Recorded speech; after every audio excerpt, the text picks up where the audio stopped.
Salam alaikum. Dans cette vidéo, je vais donner quelques explications sur la correction de l'exercice numéro 7. Donc là, je ne vais pas donner beaucoup de détails, puisque cet exercice ressemble de très près à l'exercice numéro 5.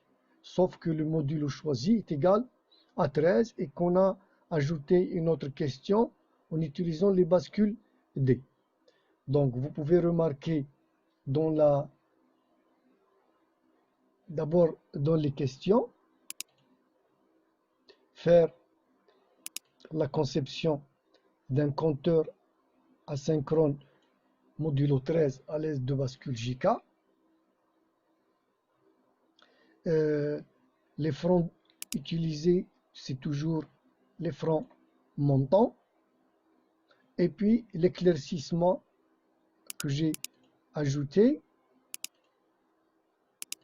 c'est d'utiliser des bascules avec entrée clear, c'est-à-dire une entrée de remise à 0. Comme deuxième question, on demande de faire une conception avec les bascules.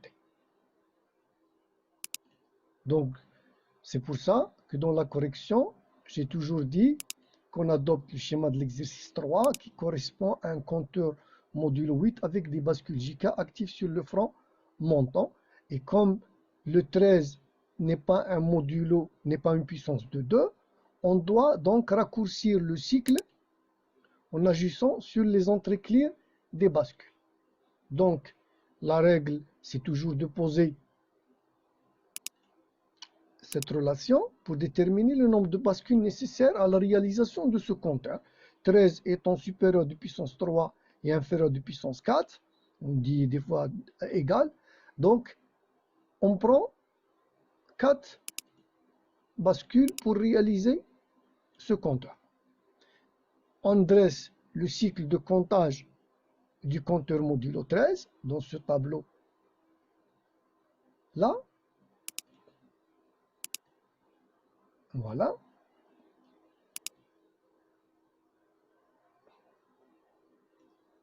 Voici le cycle de comptage. Le compteur modulo 13, il va compter de 0 jusqu'à 12 et il revient à 0 à l'impulsion qui est égale à son modulo, à 13. Donc il revient à 0 à la 13e impulsion. Le compteur revient à 0 quand il atteint son modulo qui est 13 en binaire, c'est 1, 1, 0, 1.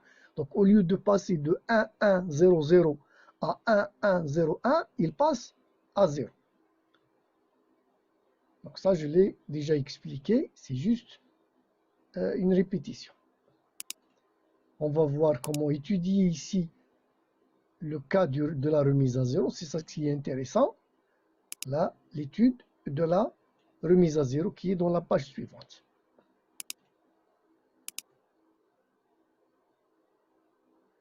Voilà.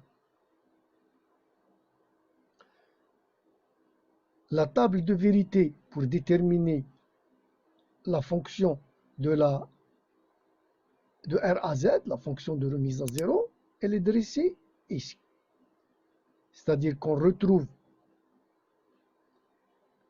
le cycle de comptage qui commence de 0, 0, 0 jusqu'à 1, 1, 0, 0 qui est 12, dans lesquels R à Z devra être égal à 1 pour que le compteur compte normalement. L'état 13, 1, 1, 0, 1, c'est là où le compteur devra être remis à 0. On met R à Z égale à 0. Mais dans cette situation-là, dans cette configuration, nous avons deux autres cas indéfinis. L'état 1, 1, 1, 0 et l'état 1, 1, 1, 1. Pour ça, on pourrait mettre défi pour simplifier la fonction. Mais si on exige que le compteur devra être remis à 0 aussi dans ces cas-là, s'il tombe dans ces cas par erreur, parce que ces cas-là ne doivent pas exister, c'est des cas indéfinis, on met 0, 0. Mais là, on met FIFI pour simplifier mieux la fonction. Donc, à travers cette table de vérité, on remplit ce tableau de Carnot. Et là, vous pouvez voir qu'on a aussi 3 boucles de 8. Hein. On a une boucle de 8 qui est là, une boucle de 8 entre ces 4-là et ces 4-là, et une boucle de 8 entre ces 4 en haut et ces 4 en bas.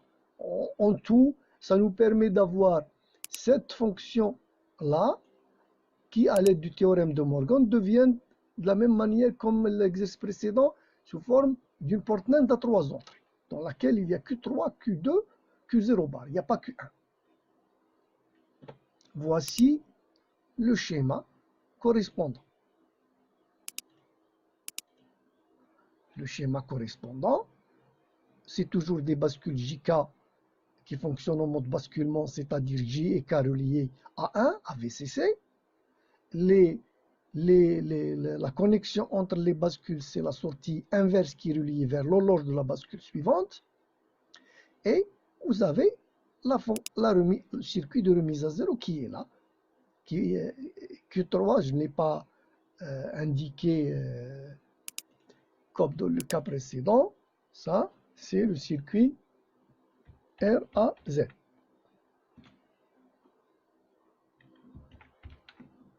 RAZ. Voilà. Vous voyez bien que c'est Q0 qui provient de là, Q2, Q3, comme la fonction. Et la négation, elle est là. Et vous pouvez remarquer que la remise à zéro va à la remise à zéro de Q0, de Q1, de Q2 et de Q3. Dès que l'état 1, 1, 1, 0, 1 apparaît, la remise à zéro est activée et les bascules retombent directement à zéro. Parce que la remise à zéro est une entrée prioritaire.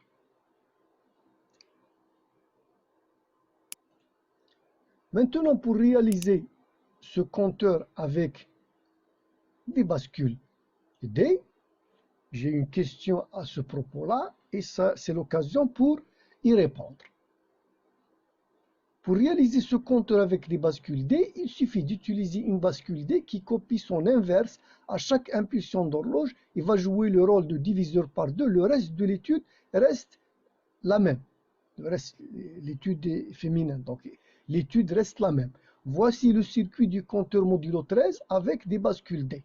Bon, ici, j'ai expliqué par le fait, j'ai donné plus de détails, on utilise une bascule D qui copie son inverse à chaque impulsion d'horloge, mais ça je l'ai expliqué dans la vidéo numéro 1 dans laquelle j'ai donné les détails concernant la bascule JK et la bascule D pour les compteurs asynchrones, c'est-à-dire pour fonctionner en mode basculement. Et j'ai expliqué que la bascule D pour qu'elle joue le rôle de la bascule D plutôt, pour qu'elle joue le rôle de la bascule JK en mode basculement, c'est-à-dire la bascule JK en mode basculement, elle doit être connectée de cette manière-là. C'est-à-dire J et K à 1. L'entrée horloge, elle est là, la sortie Q, elle est là, et la sortie Q bar, elle est là. Lorsqu'on a une remise à zéro, on a une remise à zéro en plus. Mais pour aboutir au même dessin que celui-là, j'ai expliqué que la bascule D devra avoir une connexion entre D et Q bar. Et elle jouera le rôle de la même manière. Donc si vous comparez ce schéma avec ce schéma, remarquez ici la bascule D. Qu'est-ce qu'il y a? À la place de la bascule JK, il y a la bascule D dans laquelle on prend le D et on le connecte vers Q bar. Le reste ne change pas. Là, Q bar est connecté à l'horloge de la bascule suivante. Ici, Q bar, elle est connectée à l'horloge de la bascule suivante. Q0, il est utilisé pour la remise à zéro, comme Q0 est utilisé pour la remise à zéro ici. Il n'y a aucun changement entre là et là d'un point de vue fonctionnement. Pour avoir une bascule qui va changer d'état à chaque impulsion d'horloge, dans la bascule JK, on connecte J et K à 1. Dans la bascule D, on connecte D à Q bar. Le reste reste le même. Rien ne change. L'horloge, elle est appliquée à CLK. Comment on fait des connexions entre Q bar vers les horloges suivantes? Vous avez Q bar qui est connecté vers l'horloge suivante. Et en plus, vous avez une connexion entre Q bar et D pour que la bascule change d'état à chaque fois. C'est tout ce qu'il y a de différent entre les deux. Et ça, je l'ai expliqué dans la vidéo numéro 1. J'ai fait les deux schémas ici sous Easy EDA. Hein. Et voici le lien du schéma du circuit. Il est en public normalement, vous pouvez le télécharger. J'espère avoir apporté les explications nécessaires à cette correction.